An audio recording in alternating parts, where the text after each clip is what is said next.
रही है, आ रही है।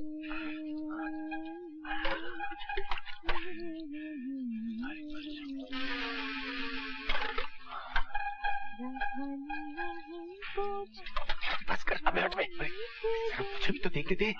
चुप रहना। अबे चुप क्यों रहूं? हाँ? 50 रुपए में ट्रेलर दिखा दिया, अगर पूरी फिल्म देखनी है तो और छिड़को। अबे हटना। अरे छाती तो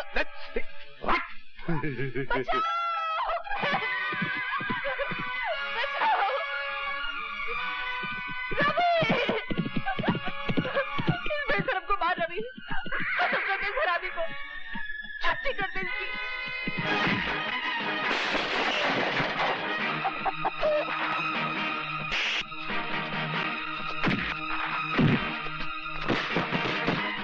शर्म नहीं आती तुम्हें?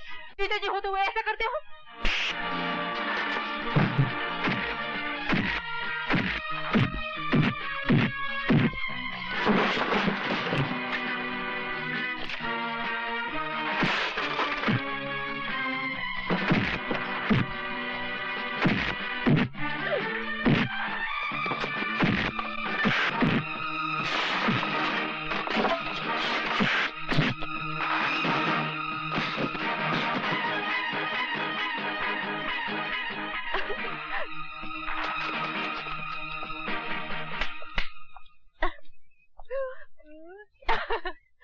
खिड़की दरवाजे बंद करके नहाना सीख।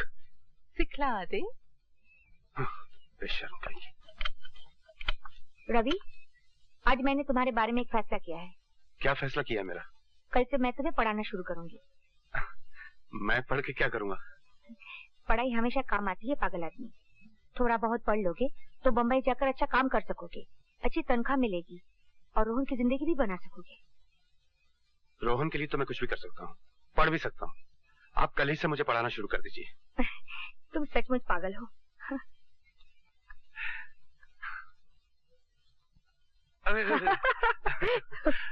फिर भूलोगे? नहीं, फिर नहीं भूलूंगा। अच्छा, फिर से सुनाओ। BAT बैट, बैट माने बैट। CAT कैट, कैट माने बिल्ली। राइट।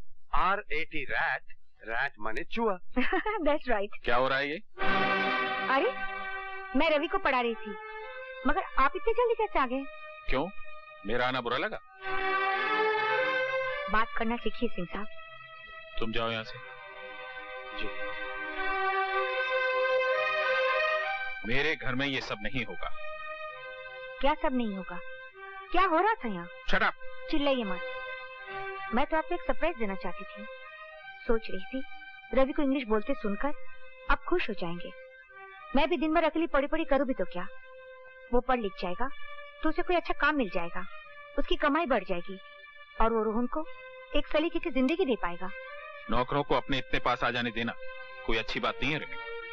इन छोटी बस्तियों में रहने वालों की जबानें बहुत बड़ी होती हैं। आपकी जबान भी कोई छोटी नहीं है।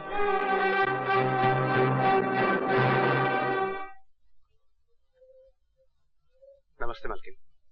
रवि, क्या तुम कभी अपने आप से बातें करते हो? दिन में ख्वाब देखने का क्या फायदा मालकिन? लेकिन बात क्या है? जिंदगी में बहुत जहर फैल गया है रवि। अब तो सांस भी लेना मुश्किल हो गया है। अपने घोड़े से कहो मुझे किसी ऐसे ख्वाबों की बस्ती में ले चले जहाँ मुझे चैन मिले, प्यार मिले। न जाने आजकल मनोहर सिंह को क्या हो गया है। बिल्कुल अंधा हो गया है। सारे शहर को मालूम है कि रवि का इसकी बीवी के साथ क्या चक्कर है।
मेले में लेके जाएगा?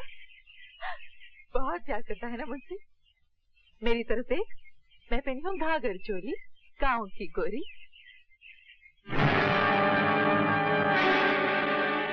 तुम? हाँ मैं। अरे मैं तुझे मेले में ले जाऊंगा, और उससे पहले मैं तेरी जवानी का मेला देखूंगा। मेरे पास नहीं आना, वरना तेरी छुट्टी कर दूंगी। अच्छा? मैं सिर्फ रवि की हूँ। रवि!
तुम्हारा कहना है कि तुमने खुद मुलजिम रवि यादव को पार्वती देवी के साथ बलात्कार करते हुए देखा?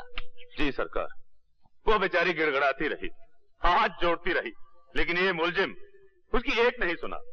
अरे सरकार, हमसे तो ये जुल्म देखा नहीं गया, हमने अपनी आंख बंद कर ली, और जब आंख खोल के देखा तो ये अपना काम खत्म करके जा चुका था। नहीं जज साहब, ये सरासर झूठ बोल रहा है। और पार्वती देवी वहां मरी पड़ी थी। तुमने पार्वती देवी को बचाने की कोशिश क्यों नहीं की? अरे साहब, आप इसको नहीं जानते। अगर हम उसे बचाने की कोशिश करते तो उसकी लाश के बगल में आप हमारी लाश भी पाते। Your witness? No questions. आप मुलजिम के बचाव के वकील हैं और आप गवाह से कोई सवाल नहीं करना चाहते जिसका बयान मुलजिम को फांसी के तख्ते तक ले जा सकता है। मुलजिम को अपने वकील से झूठ नहीं बोलना चाहिए योर ऑनर। इस मुलजिम ने मुझसे कहा था कि इसने बलात्कार नहीं किया, मगर अब ये मौजिज़ गवाह ये बयान दे रहा है कि इसने खुद अपने आंखों से बलात्कार होते हुए देखा। तो इस गवाह से मैं क्या सवाल करूं? मैं सिर्फ इतना ही कह सकता हूं योर ऑनर, इस चश्मदीद गवाह का बयान बलात्कार तो साबित कर सकता है मगर कत्ल साबित नहीं करता, क्योंकि जिस वक्त इसने आंख खोली तो मुलजिम जा चुका था और लाश पड़ी हुई थी। हो सकता है योर ऑनर मुलजिम ने उसे जिंदा छोड़ा हो सकता है किसी और ने पार्वती देवी का कत्ल किया हो। इसलिए अदालत ने अगर इसे फांसी की सजा दी तो वो सरासर अन्याय हो जाएगा योर ऑनर। That's all. ये अपने कैसा वकील खड़ा किया रवि के लिए, जो खुद अपनी क्लाइंट के खिलाफ बोल रहा है। ऐसी बातें अदालत में नहीं की जाती। मगर वो तो घर चलकर बात कर लेना। सरकार कत्ल का जुर्म पूरी तरह साबित नहीं कर पाई, इसलिए ये अदालत इसे कत्ल की पूरी सजा नहीं दे सकती। लिहाजा ये अदालत इसे 12 साल कैद बामुशक्कत की सजा देती है।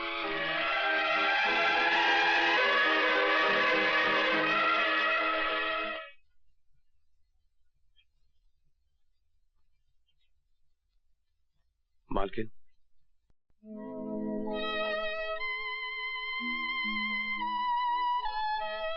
मेरी तो कुछ समझ में नहीं आ रहा है कि ये सब क्या हो गया है। मुझे ऐसा लगता है जैसे मैं ही तुम्हारी दोषी हूँ। ये आप क्या कह रही हैं मालकिन? हाँ, मैंने तुम्हारे मालिक से 1000 बार कहा कि रवि निर्दोष है, कोई अच्छा सा वकील करो, मगर वो... ये दोष निर्दोष का चक्कर ही नहीं है मालकिन, तो वकील क्या कर लेता? ये तो नसीब का चक्कर है मालकिन। आप भी बेबस हो गई और मालिक भी। आप तो चाहती थी कि मैं पढ़ लिख कर अच्छा आदमी बनूं, मगर नहीं। बनता भी कैसे? ये जेल जो लिखी थी नसीब में, ये धारीदार कपड़े जो लिखे थे, पर आप बिल्कुल चिंता मत करना मालकिन, ये सजा तो मैं काट ही लूंगा। मुझे चिंता है तो सिर्फ रोहन की। वो वहां बिल्कुल अकेला रह गया ना मालकिन। अकेला क्यों हो गया होगा? मैं नहीं हूँ क्या? मैं उसकी देखभाल करूंगी। उसका भविष्य मेरे पास तुम्हारी अमानत है रवि, तुम इसकी बिल्कुल चिंता ना करो। अगली बार जब मैं तुमसे मिलने आऊंगी तो उसका पक्का बंदोबस्त करके आऊंगी। अगर ऐसा हो गया ना मालकिन, तो मुझे जिंदगी से कोई शिकायत नहीं रहेगी, क्योंकि आज तक मैंने जिंदगी से अपने लिए कुछ मांगा ही नहीं। जो कुछ मांगा रोहन के लिए मांगा, और जो कुछ मांगूंगा रोहन के लिए मांगूंगा।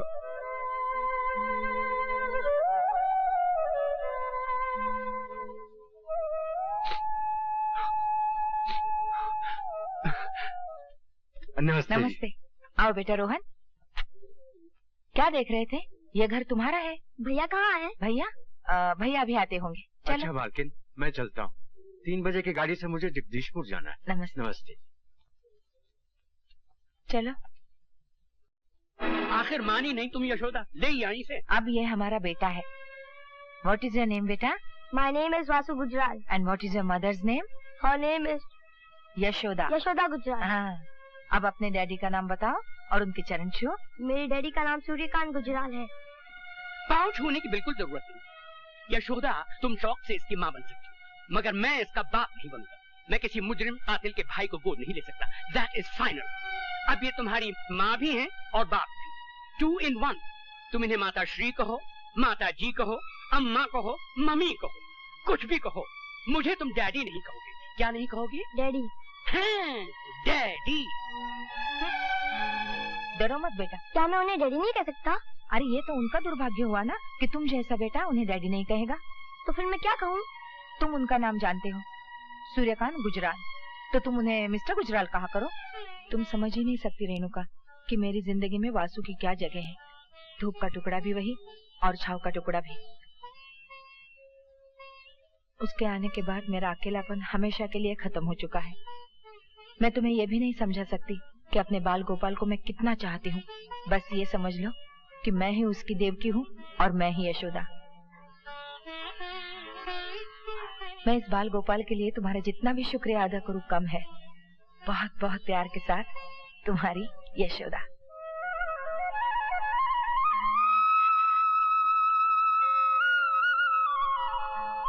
रवि, ये जानकर तुम कितने खुश होगे कि रोहन अपनी जिंदगी की कामयाबी की तरफ तेजी से बढ़ रहा है। जो जिम्मेदारी तुमने मुझे सौंपी थी उसे पूरा होते देखकर मुझे ऐसा लग रहा है कि मेरा वचन पूरा हो गया हो।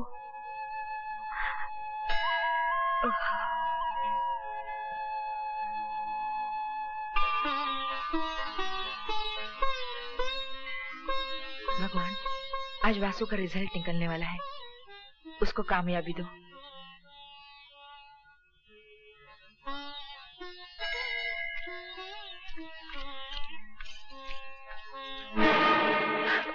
देवा निकालो। अगर मेरे वासु को पता चल गया ना। वासु क्या कुरुक्षेत्र, अर्जुन को गीता का उपदेश देने।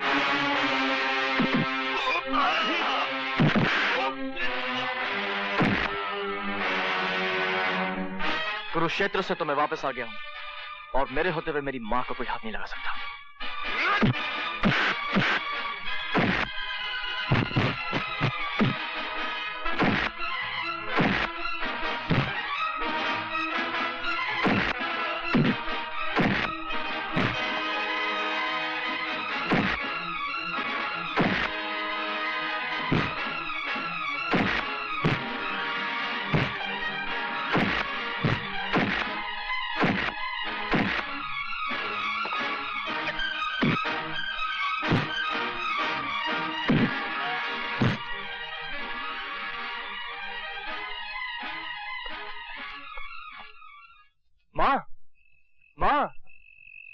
क्या शरारत की है जो मेरे पाँव छू रहा है? माँ, मैंने इम्तिहान पास कर लिया है। अब मैं भी वकील बन गया हूँ। मैं बहुत खुश हूँ। आज तूने मेरे ख्वाबों को सच्चा कर दिखाया। सुना तुमने?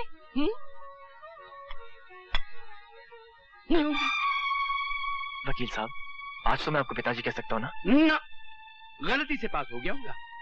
पूछो इससे कि कॉलेज में रैंक क्या था इसका। 9। 9 तुम्हें बेवकूफ बना रहा है। 9। 9 ये पूछो कि स्टूडेंट्स कितने थे। 9। 9 मतलब ये कि आखिरी नंबर। यस। रैंक 9 हुआ तो क्या हुआ, पास तो हुआ है। तुमने भी अपनी गाड़ी का नंबर 9 लिया है, टेलीफोन का नंबर 9 चुना है, बंगला खरीदा है वो भी 9 नंबर का। मुझे यह 9 नंबर बहुत पसंद है क्योंकि ये शुभ नंबर है। शुभ नंबर है मगर मेरे लिए, इसके लिए नहीं। तो क्या तुम्हें इसका वकील बनना अच्छा नहीं लगा? अरे भाई वकालत तो सच को झूठ और झूठ को सच बनाने का कानूनी लाइसेंस है। तो चलो इस दुनिया के झूठों में एक झूठे का इजाफा और हो गया। वकील तो ये बन सकता है मगर हम जैसा सच्चा खरा और कामयाब वकील कभी नहीं बन सकता। मैंने तुम्हें पहले ही कहा था जब तुम इसे घर लाई थी और आज भी कह रहा हूँ कि पीतल पर सोने का पानी चढ़ाने से पीतल सोना नहीं बन जाता। तो इसका मतलब है इतने साल गुजर जाने के बाद भी तुम इसे बेटा स्वीकार नहीं करोगे? बिल्कुल नहीं। यशोदा जी ने कृष्ण जी को गोद लिया था तो ये अपने आप को वासुदेव समझ बैठा है। अगर ये वासुदेव है तो मैं भी भीष्म हूँ और अपनी प्रतिज्ञा का पालन करता हूँ कि मुझे मेरे निश्चय से कोई बदल नहीं सकता। तो आप भी मेरा निश्चय सुन लीजिए।